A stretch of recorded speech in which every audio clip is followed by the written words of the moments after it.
I also thank the Fundación Rey Jaime I for giving me the opportunity to count on your presence in the framework of the activities of our Campus of Excellence. Let me begin by clarifying how I intend to conduct this colloquium. Firstly, I wish to present an overview of the Campus of Excellence. After that, our colleague Matilde Mas will moderate a colloquium in which we can discuss the important economic issues of these days. The International Campus of Excellence is a project awarded by the Minister of Education and promoted by the University of Valencia, the Polytechnic University of Valencia, and the Higher Council for Scientific Research.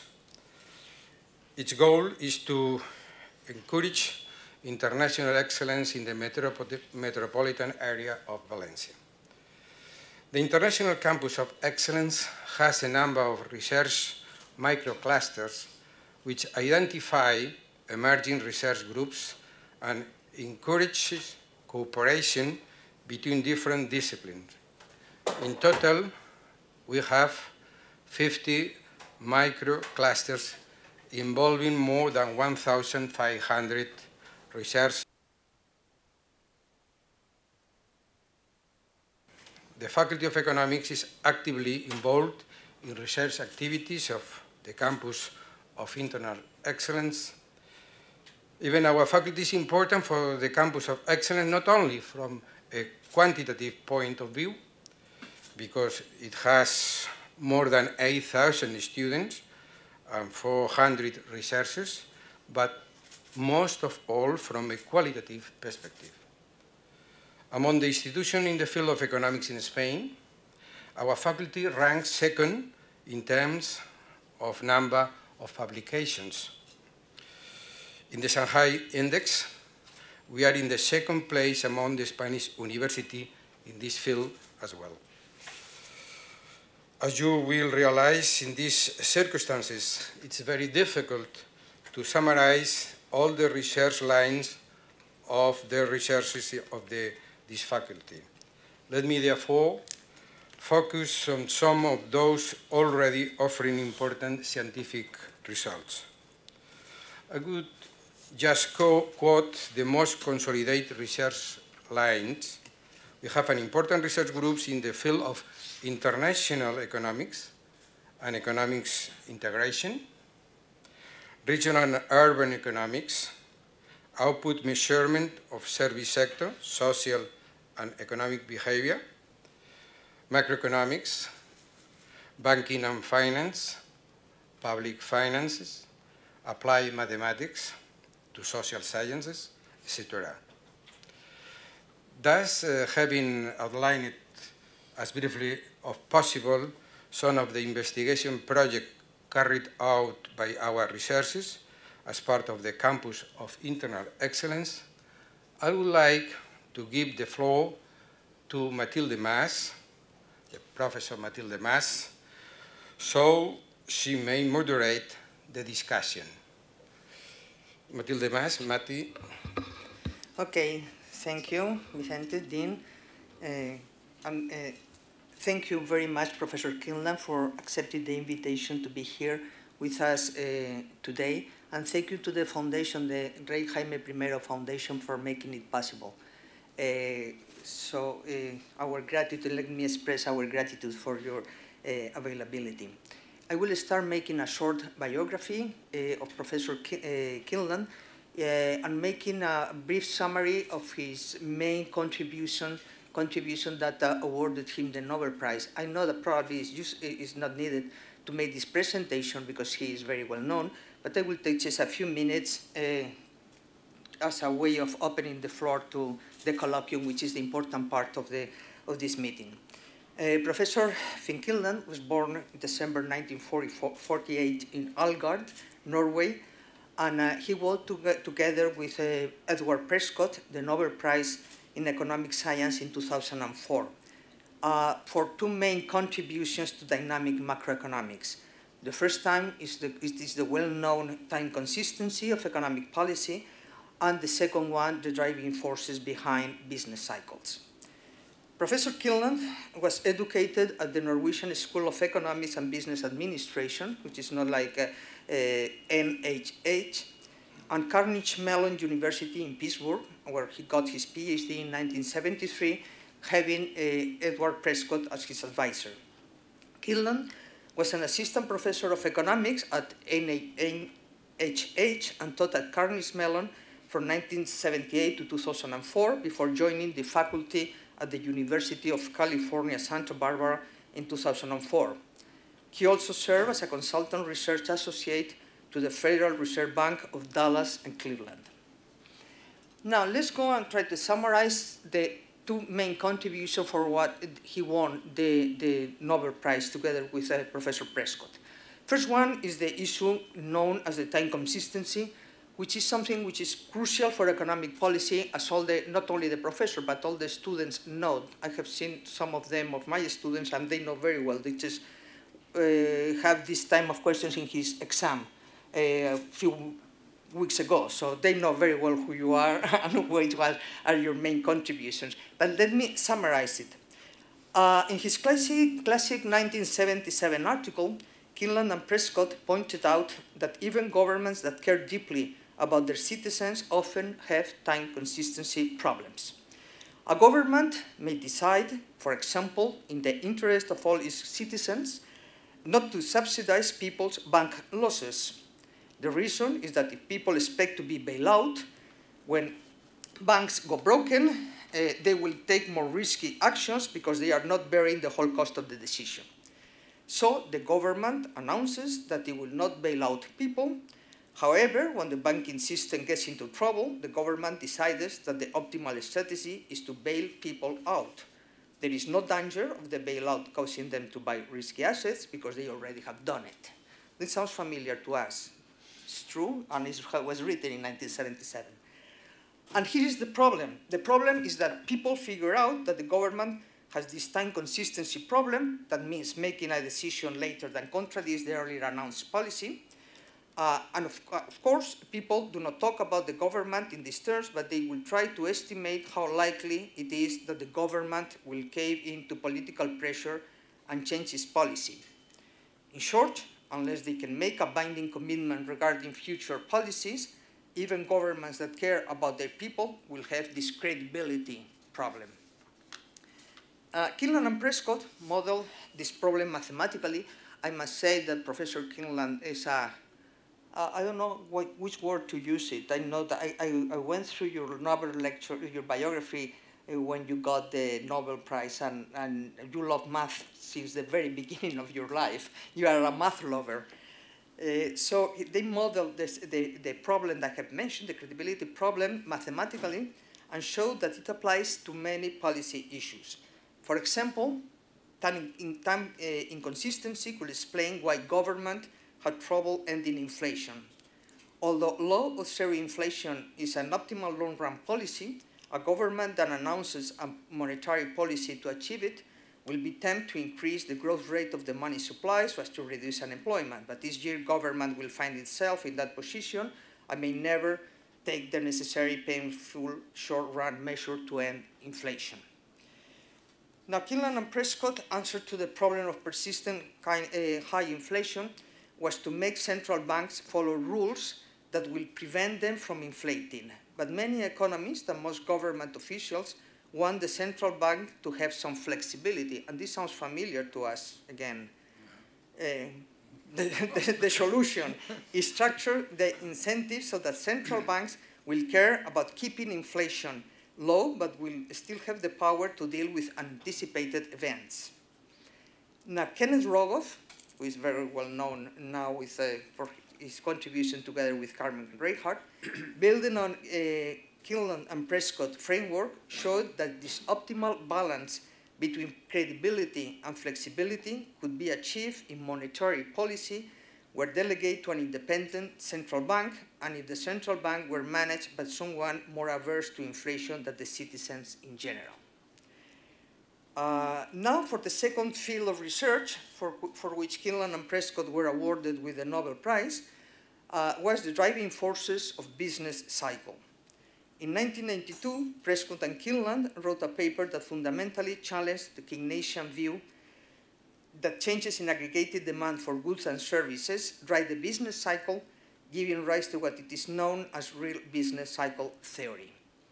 Kydland and Prescott article was directly in the rational expectation tradition of Robert Lucas. In fact, I love the story that you tell in your biography mentioning how you saw Robert Lucas constructing the modeling in just a 1 week of classes.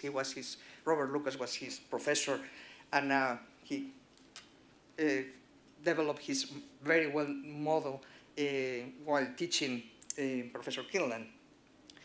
Well, Robert Lucas had demonstrated that a fundamental problem of standard Keynesian and monetarist models was that their positive relations between aggregated variables, say consumption and income, were assumed to hold regardless of government policy. Prescott and Kydland speculated that changes in technology will generate many of the fluctuations in employment and output that had been noted in the past, and that changes in aggregated demand were not necessary to explain such fluctuations. Well, this is the short overview that I wanted to present to you, just to remember what I'm sure that you all know, and the students for sure know, because in just 2 weeks it's impossible they have forgotten. But it makes me the framework for starting the colloquium, and with 2 questions I would like to pose to you before opening it to the floor. Both of them are related to the main 2 contributions that I have just summarized. And the first question will be related to the time consistency, your time consistency contribution. I would like to ask you if your recommendations on monetary policy implementation has been challenged, but the most recent events after the global recession. And especially, I would like you to if you can make a recommendation of what will be, from your point of view, the optimal, what would you recommend to the European Central Bank from the monetary policy perspective? And the second question has to do with your second contribution, and I would like to know from your point of view if the global recession is mainly a demand-driven or a supply-driven recession, and what role will you, if you think that it can be solved with Keynesian policies, or you think that the best way of dealing with it will be from the supply side, and especially about the productivity problem that I know that you know very well.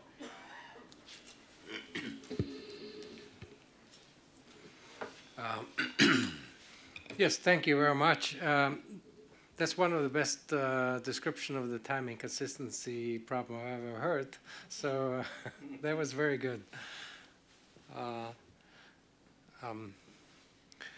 Sometimes when I go places to give keynote addresses, usually to lay people, and they ask, what did I get the prize for? I usually defer to my wife, because when I describe it, it will take 5 minutes or to, a very complicated description. My wife does only a sentence or 2. She says, he showed why central banks should be independent. So it saves lots of time.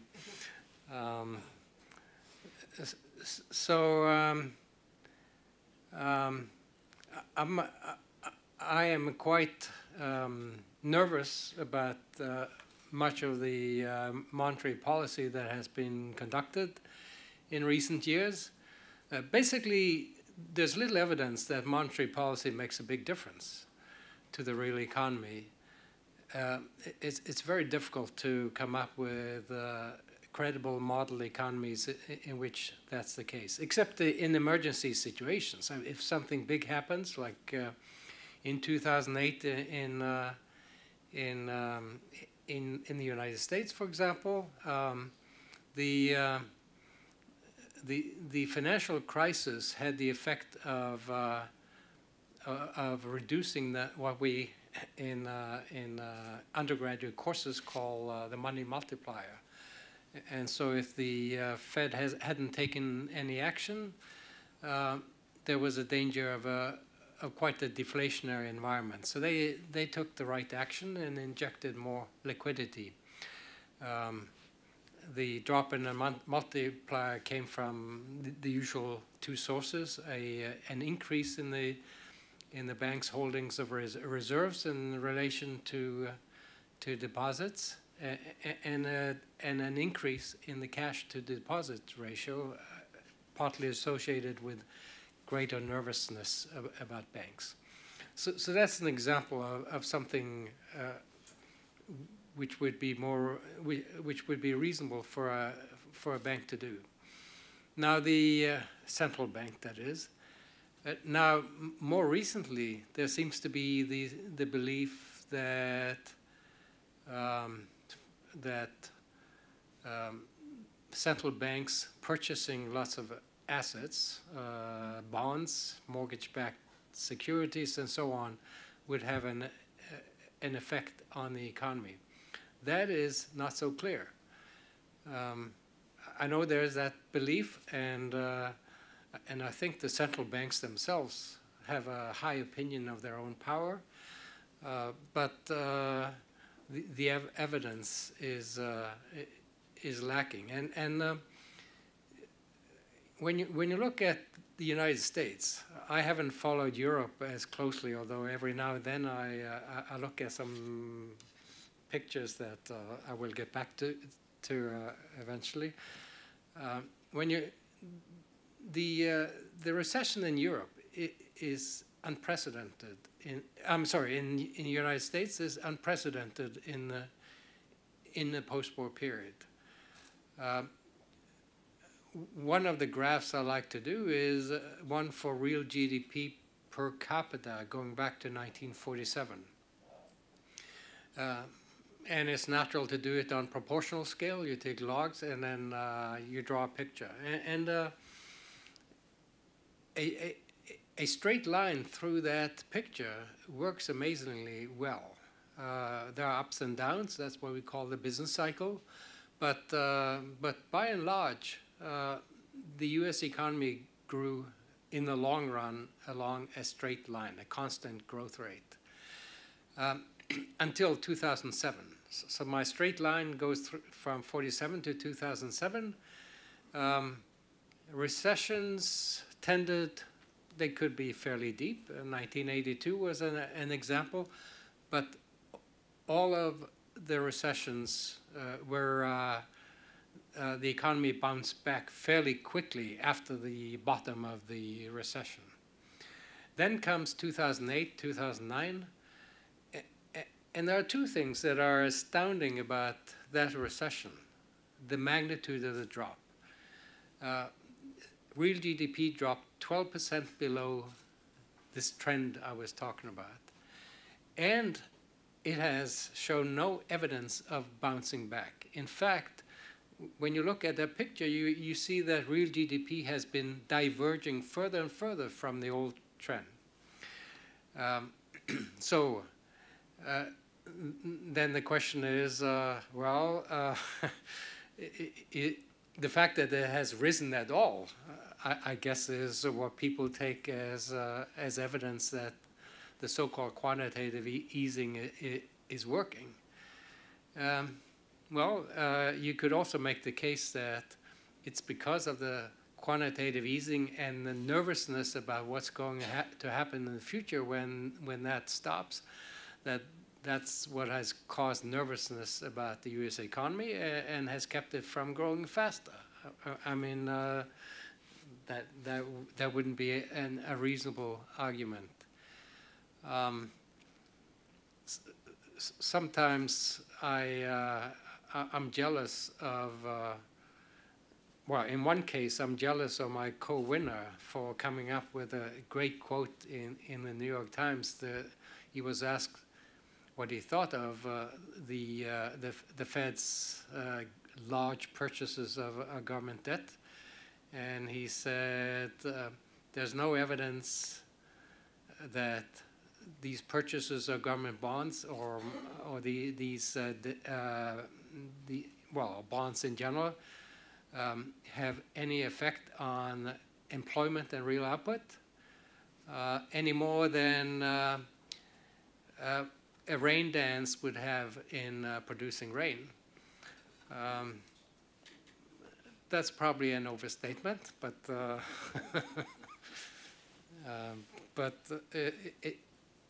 I suppose it makes you think. So what do I think of the quantitative easing? If you want to read more, I did a dinner speech at the BIS annual meeting in Lausanne in June, and that's been published in their BIS papers. So what's going to happen in 2 or 3 years or 4 years when the quantitative easing stops? Now these reserves, usually when the Fed purchases bonds, they turn into reserves, part of the so-called monetary base, and then banks lend them out, and then through the money multiplier, the money stock goes up by some multiple of those purchases. But at the moment, the Fed is just paying banks enough, tiny bit above the market rates, so that the banks don't lend them out. So eventually, either the Fed has to suck them back out, and one may wonder, will they be able to time those decisions well, or are they going to continue to pay interest on those reserves? If they turned out to be successful in making the economy grow, one of the things that has been quite you can almost trust empirically is that real interest rates are pro-cyclical. So you would expect if the economy picked up faster than it has so far, then real interest rates would start to go up. And one could also worry about whether the inflation expectation premium on normal interest rates might rise as well. So interest rates would go up. That would be a little painful to the government to have to pay that much interest. But then the question is, will they be successful in getting those assets back out? The main point of saying this is, I think what they have done has created a lot of uncertainty about the future. And that's one of the things I believe firmly about the timing consistency problem. The main thing is that it creates a lot of uncertainty about what the government will do in the future. Will they stick to a consistent policy, or will they do unpredictable things, especially if they feel they're in a bit of a bind or emergency situation? The truth is, I'm not as concerned about monetary policy as I am about fiscal policy, because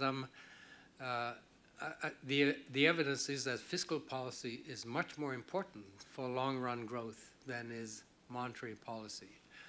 And at the same time, it's much harder to see how governments could be able to commit themselves to future tax policy, for example, or other aspects of a fiscal policy. Now, this leads me to the second question you brought up, and that is what was really the cause of the recession we have seen so far. what I find very interesting is that the cause or the nature of the recession has been very different across many countries. I think it's different in the United States versus Canada versus Europe. Very different. I mean, there are people who argue that there is some cure that would solve the problem for the whole world. I don't believe that for a second. In the United States, one of the things about modern macroeconomics, Bob Lucas will, when he discussed Prescott's the macroeconomic framework we developed, he makes it clear that it wasn't really the particular shocks we decided to study in that particular framework. That particular paper addressed the following question: if shocks to the technology level were the only source of shocks, what proportion of the business cycle would be accounted for? And we came up with an answer that, especially with follow-up papers suggesting that for post-war business cycles, the answer was about 2/3. Of course, leaving room for other sources of shocks. But what Lucas would emphasize is it was more the framework,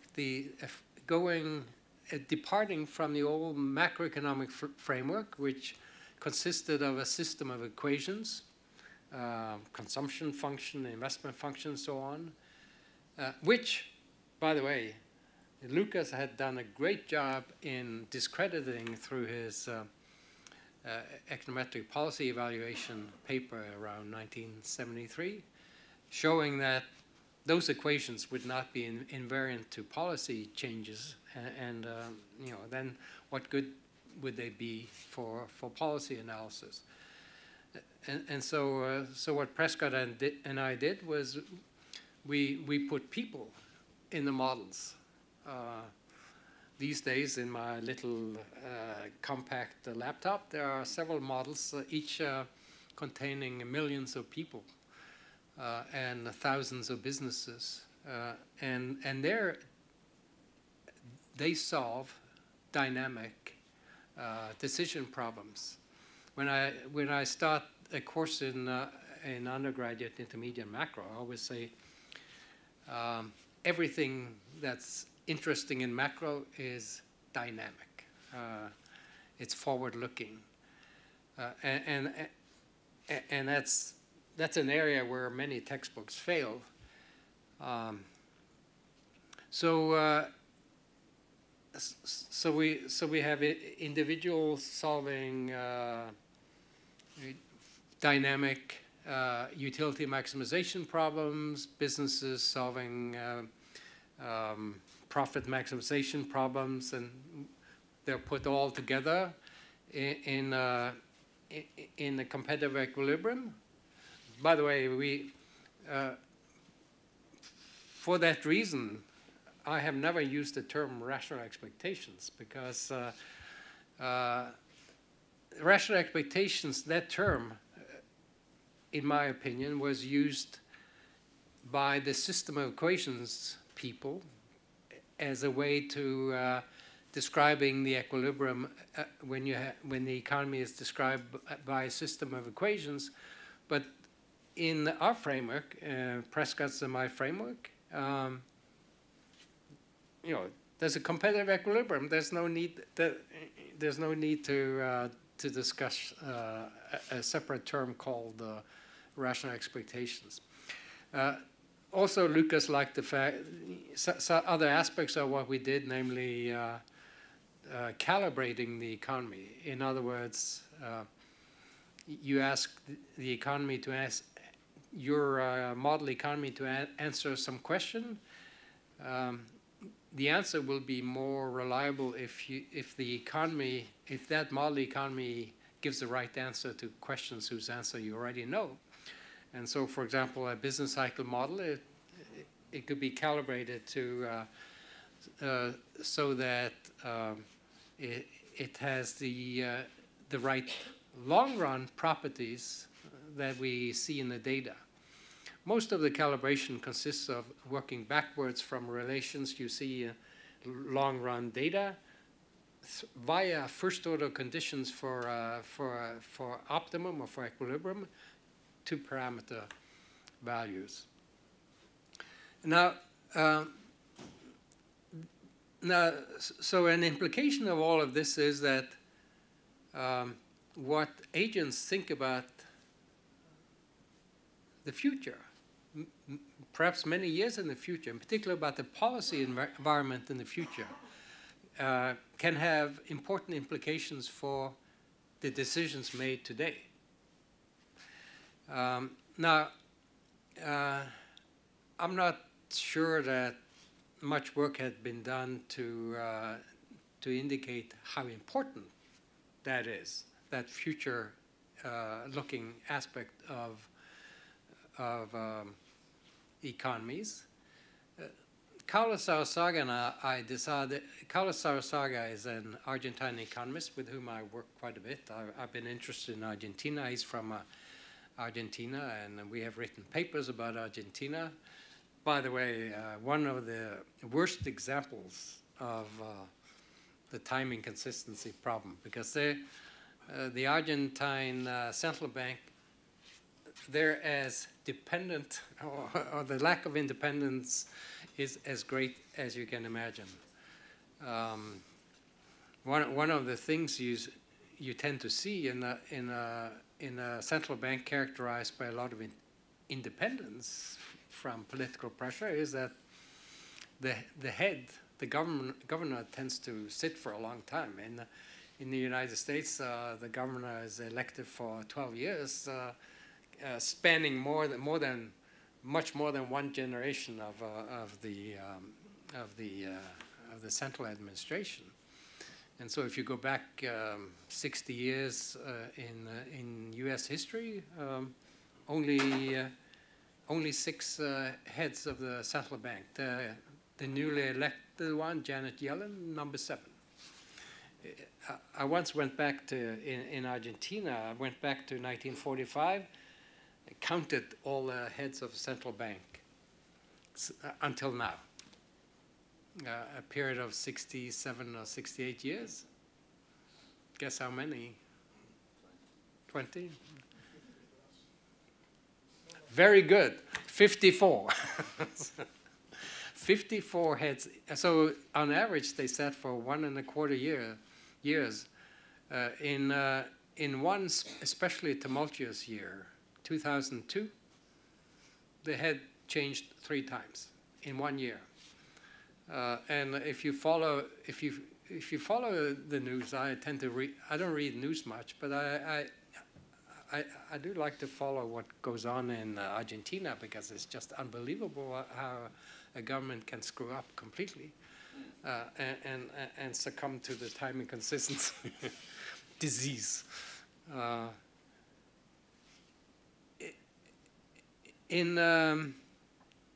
I don't remember exactly what year, but it was about 3 years ago, I think. The then governor, Martin Redrado, had sat since, I think, 2004, around there.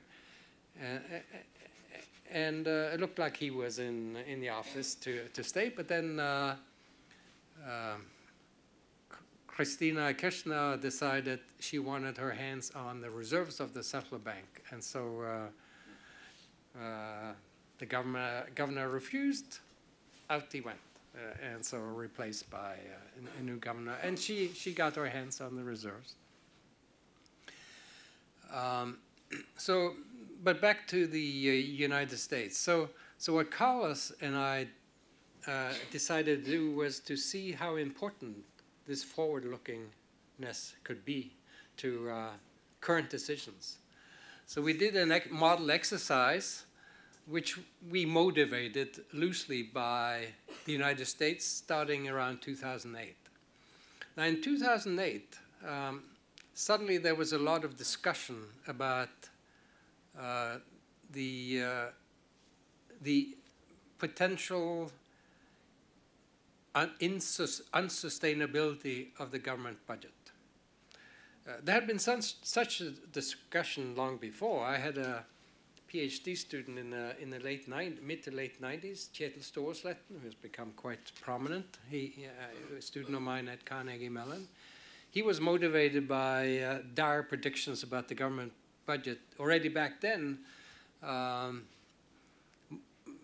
Predictions motivated by the big bulge of people who were born after World War II, and they're called the baby boomers. And when they retire, they will imply big demand on the government budget. But there hadn't been much talk about that. But then in 2008, several things happened. There were stimulus packages, also temporary tax reduction, stimulus package, blah, blah, blah. And loss of revenue, of course, because of the slowdown of the economy. So suddenly, then debt to GDP ratio was rising to unprecedented levels since World War II. And so there was a lot of discussion about the government debt and what was going to happen to it. So the model experiment Carlos and I did was we assumed that in 2008, businesses got worried about who's going to pay for this increase in debt. And so we made the obviously somewhat arbitrary assumption in terms of timing that businesses they formed the expectation that as of January 1st, 2013, 5 years later, taxes would go up enough to keep, and for 10 years, for the next 10 years, enough to keep the debt from rising any further. And we based on projections for what the debt would happen, we calculated that increase in tax rates. We assumed that it would apply only to capital income, which is the prediction that time and consistency literature would make. And this was a standard growth economy model, or no strange assumptions. And it turns out that model, with that increase in expected taxes in 2013, accounted for maybe 80 or 90% of the drop in investment in 2008, 2009. It accounted for about half of the drop in employment or labor input. And it also accounted for the unusually small decline in consumption by business cycle standards, and all of this in the face of lack of significant slowdown in productivity. So this was clearly an investment-driven decline in the economy. Now, at some point, someone pointed out, well, in Canada, the picture looks quite similar. The Canadian economy dropped in 2008, 2009, but Canada had no banking crisis or financial crisis. So, well, when you look at the numbers, in Canada, it was a typical recession where productivity slowed down, just like in past recessions of the United States and past Canadian recessions. In Europe, I believe the main problem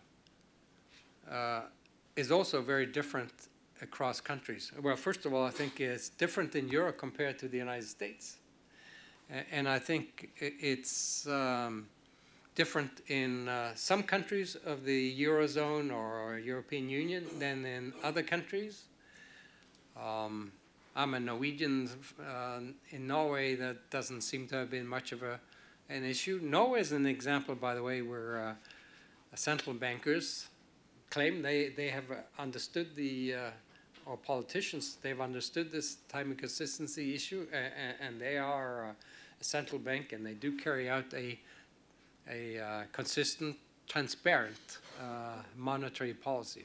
By the way, that's as the transparency or the certainty about what's going to happen, in my view, is as important as the exact details of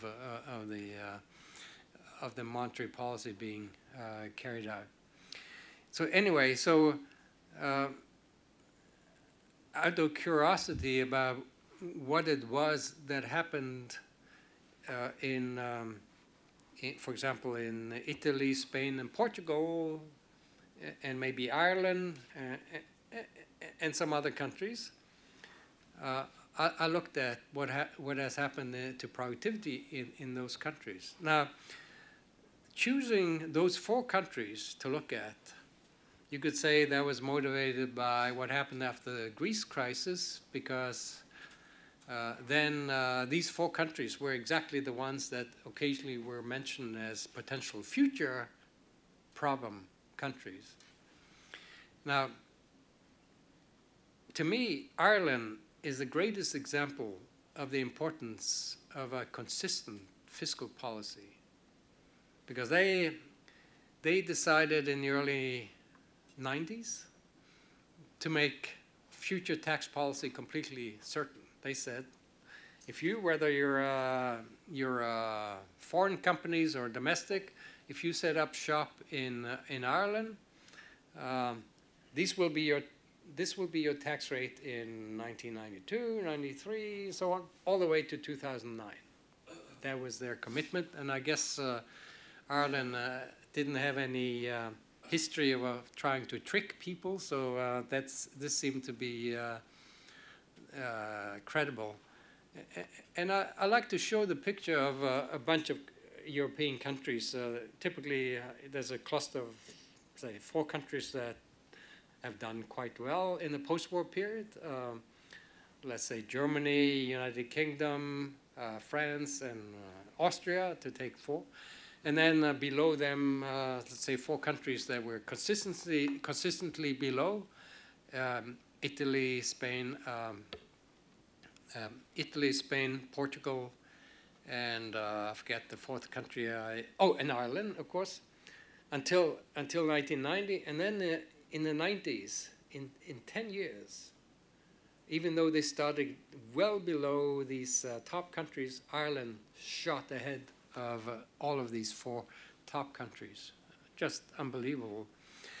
Now, we know that story didn't end so well because mainly because of lax regulatory environment for their banks. So the banks in Ireland got tempted as you got into the 2000s to make loans they shouldn't have made, and eventually the government decided to bail them out, which I thought was a terrible decision. In terms of, for 2 reasons, in terms of the expectation it creates about the future and the relation between banks and the government, but also the incredible cost to the taxpayer. So for example, when there was a banking crisis in Scandinavia, Norway and Sweden in the early 90s, the government, they just took over the banks temporarily, and then in a few years reprivatized them. Seems to me a more sensible strategy, and it has worked very well. It worked in Chile in the early 80s, as opposed to Mexico, where they didn't follow that example. Now, so I was interested in for that reason as well, it's interesting to look at Ireland, potential problem country, along with Spain, Italy, and Portugal. And I decided to look at measures of productivity in those countries. Now, central to all of macroeconomics is the production function. So there's a technology level and there's a capital and labor input. And clearly, technology level is the driving force for long-run growth of nations. It turned out in Italy, Spain, and Portugal. Well, okay, so then the technology level, it's a little tricky to measure, but using standard methods, by now we can come up with a measurement of what we call total factor productivity. And of course, a related measure would be labor productivity, output per hours worked.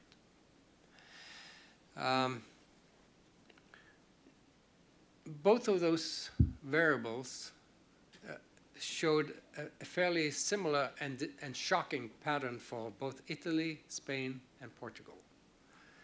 I had data going back to 1960. From 1960 to 1990, in all three countries, grew at acceptable levels. You do this on a log scale.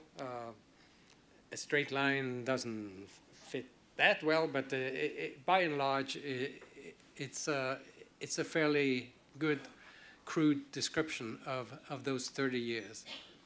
After 1990, flat, completely flat, or almost flat. So this, for Spain, for example, I guess you're more interested in Spain than in Italy and Portugal. I don't know.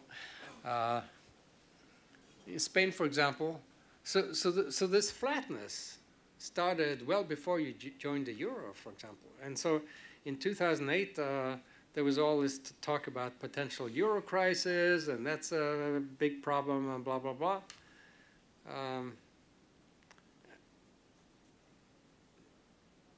Clearly, there must be much more deep-seated problems accounting for the lack of productivity growth. And so I like, and these are such shocking pictures. I like to use them in my keynote speeches to general audiences. And after I've showed them, I go to the next slide, and there's a picture of a red herring, and that's how I regard the euro in that context. It's a red herring, and in the sense that it draws attention away from thinking about what is the underlying problem for those nations. Now,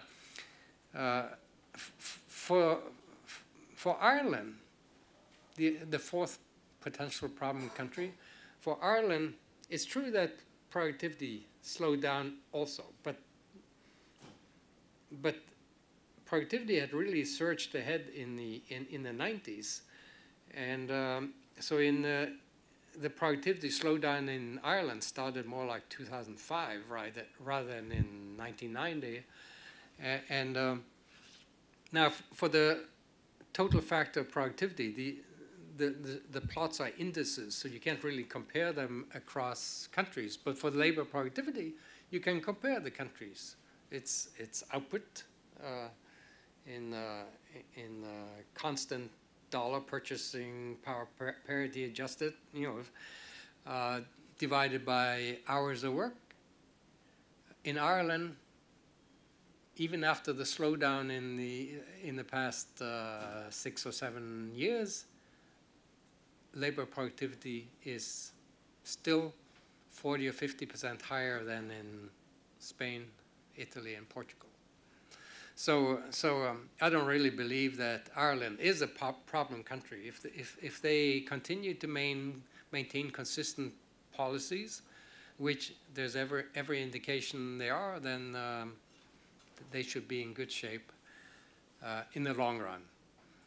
and the long run is always more important than the short run. Anyway, so the bottom, going back to the beginning, the main thing I find interesting is how different the problems were in various parts of the world. I suppose I could talk about other parts of the world, but I think I've gone on for too long. So perhaps...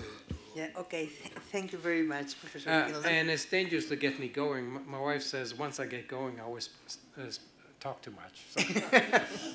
No, that was perfect. We really enjoy it. Now we will open the floor to questions. Will anyone like to make a question? I will please ask for a short, focus, and go straight to the point, please. Unlike me. Well, you are the Nobel Prize. We are not. So you can do it. Please, is there any question? Javier? Maybe I can use this micro here. You have a strong voice. I don't think you really need it. Yeah, moving away from a little bit from your answer to these two questions raised by Mati, I was going to ask you, just to warm up the thing, if you could give us a view of your own personal educational life. How have you gone, because we have a lot of students here, and well, you were raised in Norway, and well, lucky you didn't say Sweden. Yeah, I'm sorry. I'm very sorry. It's because your last name is Finland, and Finland confuses us with Kydland and Finland and Norway. And so back to the point. The point is, Norwegians admire the Finns. They are tough. Yeah. Unlike the Swedes. Yeah, I know.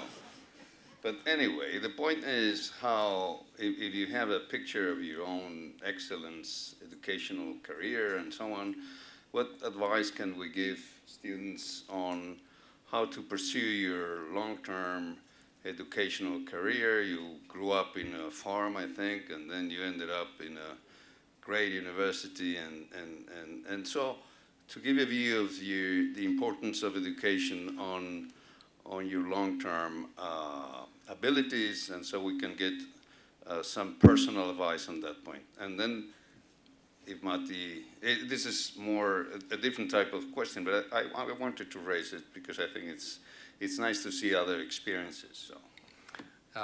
Actually, I didn't grow up on a farm, but in farm country. All our neighbors, seven neighbors within a radius of 4 kilometers. 4 neighbors, they were 7 neighbors. They were all farmers. But my father, whose father. My father was the oldest of 10 children, and my grandfather had a farm. So he was in line to take over the farm, but he decided he was the first in the area to start the trucking business, mainly to serve all the farmers in the area. So I basically regard myself as a farmer boy. That's I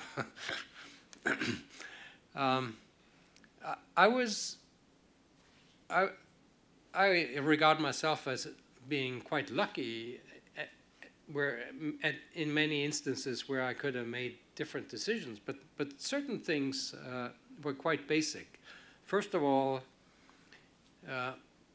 I attended a high school where there was a lot of emphasis on mathematics, and so I sometimes, it's not quite true, but I sometimes joke that I knew more math coming out of that high school than a typical undergraduate at Carnegie Mellon, which is quite a technical university, knows a typical undergraduate knows.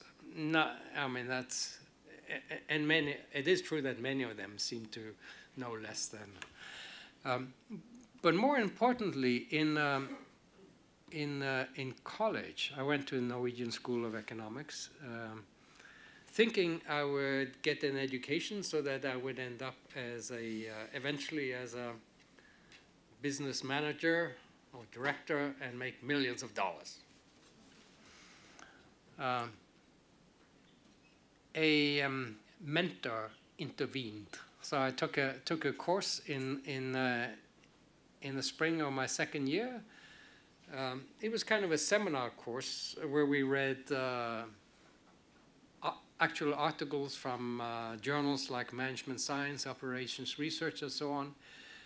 In that course, I learned dynamic programming. And I wrote my first Fortran program for a dynamic programming problem. Dynamic programming has been my tool ever since. So I was very lucky, partly with the help of or encouragement of that mentor, that I learned dynamic programming from the very beginning. So that meant that I always had this. I always had this thinking about the future being important for current decisions, as in dynamic programming problem. And that was probably one of the most, important things, because I got a good start as a PhD student, and I became interested in a problem that for which there existed a literature at the time called the assignment problem. That literature sort of asked the question, so certain policy measures are more important for certain goals, and I mean monetary policy is important for certain goals, fiscal policy for other goals, and then the question was how to best assign policy to goals. There was no optimization in that literature. It was more a question of would the economy be stable, unstable, depending on how you assign those goals. So I decided to formulate that problem as a dynamic game problem, in which the monetary policymaker had some goals, the fiscal policymaker had other goals, and then the outcomes would be an equilibrium of that dynamic game. And that's, and if you think about that, that kind of question in the political environment, it would be natural to think of the fiscal policy maker as being dominant in the sense of always going first, while the monetary policymaker is kind of a follower. Now, that was the first problem in which I encountered time inconsistency, because in that game, the optimal policy for the leader, the fiscal policymaker, is time inconsistent. But that turned out to be a much less interest in the longer run. That was a less interesting problem than the one we eventually came up with, which is where the dominant player is the government as a whole, and the followers are the whole. That's the collection of the private economy. The time inconsistency problem, I think, is a very basic problem. Although in my keynote addresses after 2004, I didn't used to talk about it at all, because I figured that the audience will regard it as a theoretical curiosity that they wouldn't know what to make of it. But after 2008, I became convinced that that's at the heart of much of what's going on in different parts of the world. And so from then on, in my talks also to lay people, I have to have a theoretical foundation, and that's the key theme. Anyway, so the bottom line is a good theoretical and mathematical foundation in economics. Economics is as mathematical as anything these days. And so that's part of the secret to doing well, and in particular mathematical methods that are of the nature dynamic programming. Well, we like recursive formulations of economies to become comfortable with formulating a problem in that kind of framework. We have time for, let's say, 2, maximum 3 questions. Will anyone? Just in the back. Yes.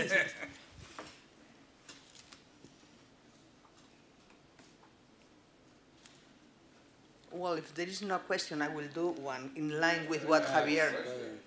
Excuse me? I have more. No, I have one in line with what you have asked before. Oh, okay. I have many of them about monetary policy, particularly, but I don't want to Go ahead. the audience because. No, I have asked for a short questions. Short question. Focus, straight to the point. Straight to the point. So very, very. In terms of the loss of credibility, possibly from my point of Would view. you mind to get the loudspeaker?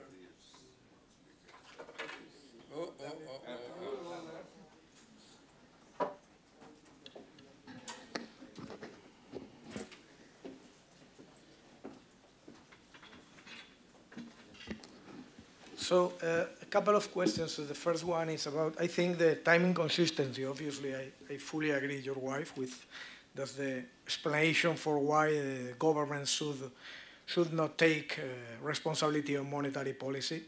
But I'm afraid that it implies a loss of credibility, this time and consistency problem. But I am afraid the central banks at the moment are suffering probably, or are risking to suffer this kind of loss of credibility because of what I would like to call forward misguidance.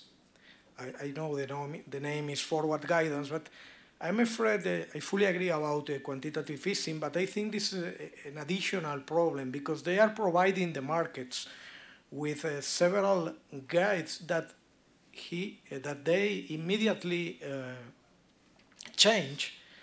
So we have very, very bad experiences with tapering, with then Mark Carney and the Bank of England, this kind of change also with the level of unemployment, and now the Federal Reserve also, we are going to rise interest rates before reducing the over-bloated balance sheet. I'm afraid they are not getting the target, which is to rise inflation expectations, and they are going to suffer for a lot of credibility because there are a lot of changes in this forward misguidance from my point of view. So my first question is about your opinion about the forward guidance. And the second one, about the target of monetary policy and the role of financial assets. It is necessary for monetary policy to take into account the behavior of financial assets, the price of financial assets, because I'm feeling that now we don't have a lot of problems with inflation of CPI, goods and services, but I'm afraid we have a lot of bubbles at the moment.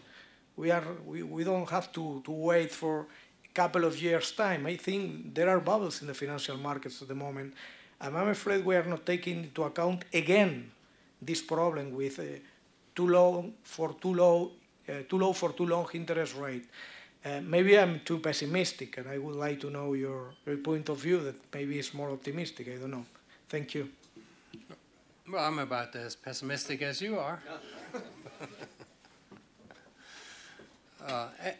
And it is a little surprising, I suppose, that if the goal is to keep the price level rising at, say, 2%, it's a little surprising you can't achieve that goal in the long run. Now, there will always be some movements in the price level that are somewhat unrelated to what the central bank does.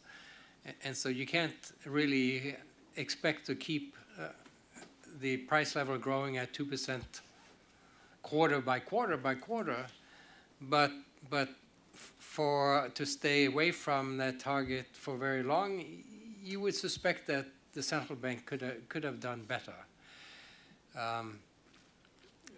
And I'm not sure what their thinking is in staying away from being a little more aggressive in expanding the outstanding money stock. And that seems to be primarily a problem in Europe. In the United States, the price increases have also been below 2%, but generally between 1% and 2%. So that I don't really regard that as much of a worry as long as it stands within that band. I guess the worry is that the prices will start falling, and then people look to Japan and they think that didn't work so well in Japan. Now there's no guarantee that a falling price level will always be bad for the economy. In Norway, in the 1920s, the price level fell by half over the decade, and that was one of the highest growth, probably the highest growth decade ever in Norwegian history.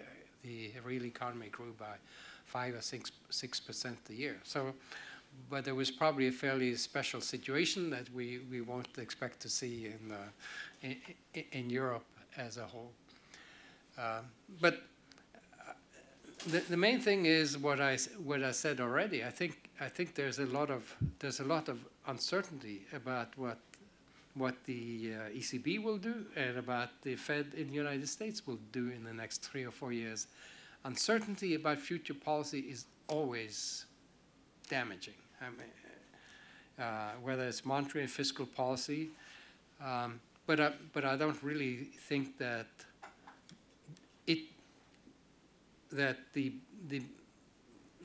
within reason what these two Feds have done, I don't think those are the key problems for the real economy. I think the key problems are more related to what I talked about, the lack of productivity growth, and what is it that has kept those curves from productivity curves from turning back up, from being flat to back to normal growth rates. The banking system is sort of related. The banking system within these regions, and I suppose that's something that has to be considered. You don't want to. One of the things that will not make those productivity curves turn upwards will be if entrepreneurs, small businesses with innovative ideas, blah blah blah, if they can't get loans to execute their ideas, that will not be good for productivity. And so one of the things that is worth thinking about for government is to make sure that the banking system is sound and set up in such a way that they do have incentives to support those kinds of productivity enhancing activities. Any other questions? I think that Javier, you had one. I have many. No, just one. I said just one. Oh, so No. Perhaps student people. Yeah, I'm sure.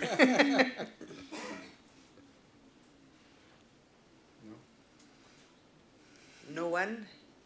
then I go. You have a great option having an overprice, and you.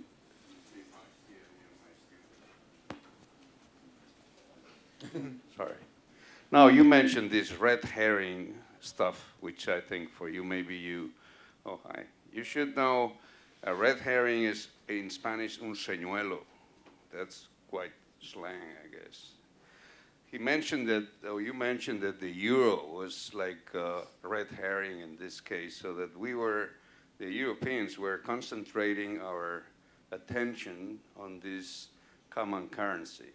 And maybe we are missing the point.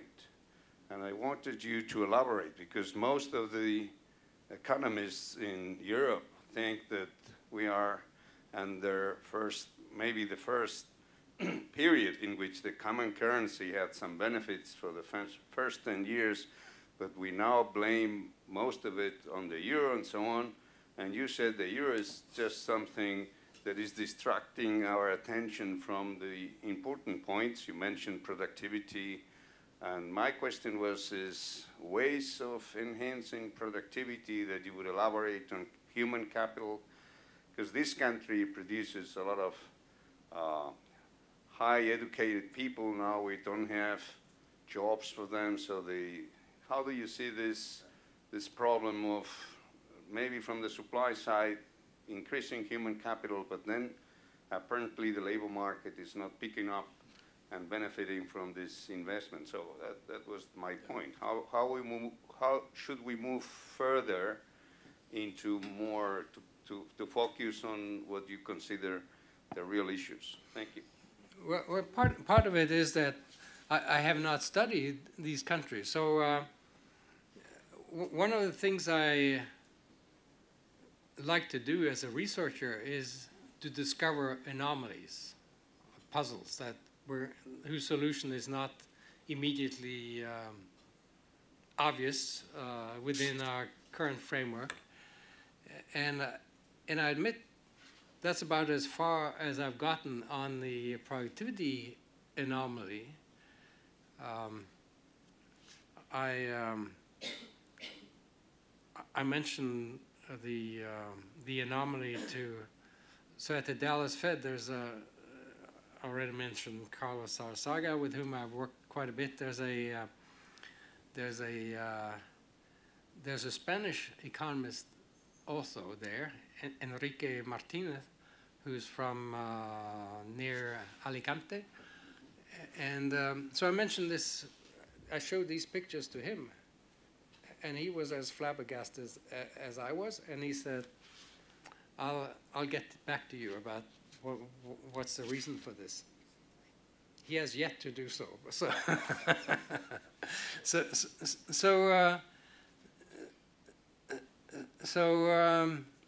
I admit I don't know the solution.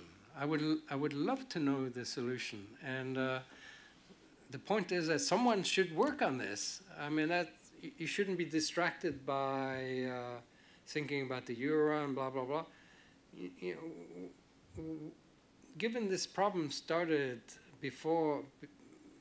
well before you joined the euro, it seems a little unlikely that the euro in itself was a problem.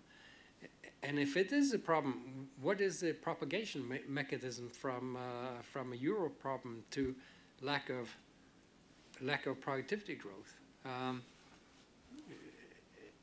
It's very hard to see, and I'm perfectly happy to admit that I don't know the answer, but this is something where I have this great desire to know the answer, and so far the main thing I do is point out, and I'm surprised no one else seems to have emphasized this problem.